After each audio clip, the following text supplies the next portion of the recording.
මෙන්න බලන්න මම ජනකාන්ත ට්‍රැවල්ස් එකට දැන් කෝල් බර ගාණක් ගත්තා ෆෝන් ආන්සර් කරන්නේ නැහැ.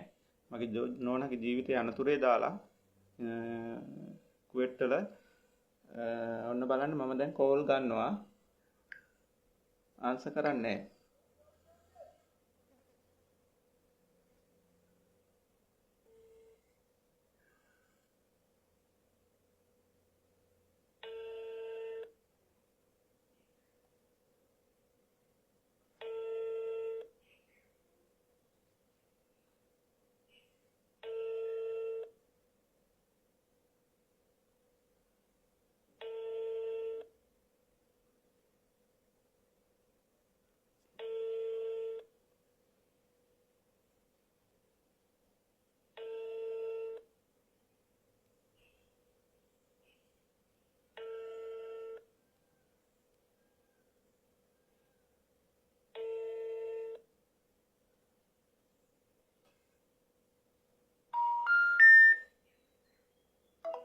බලන්න මම කෝල් ගොඩාක් ගත්තා WhatsApp එකෙන් ගත්තා normal කෝල් ගත්තා ඒ වුණාට මේගොල්ලෝ ෆෝන් ආන්සර් කරන්නේ නැහැ. බලන්න මම මගේ නෝනාගේ ප්‍රශ්නේ විසඳගන්නේ කොහොමද කියලා.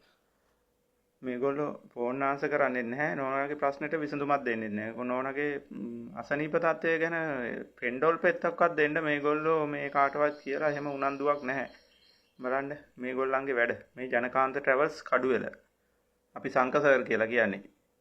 මෙයා තනිකරම මිනිස්සු රවට්ටලා රට යවලා හොඳ ගෙදර හොඳ වුණොත් වෙලාවට යන කෙනාගේ හොඳ වෙලාවට ගෙදර හොඳ වුණොත් ඒව TikTok එකේ දානවා බහුතරයක් අය අනාථ වෙනවා ගොඩාක් ප්‍රශ්න ඇති වෙනවා ඒගොල්ලන්ව අතෑරලා දානවා ඔන්න මෙයාගේ වැඩ මේ අපේ රටේ අම්මලා රටට ඩොලර් ගේන අපේ අහිංසක අම්මලා රට යවුවාම ඒජන්සි කාර්යෝ කරන වැඩ මෙන්න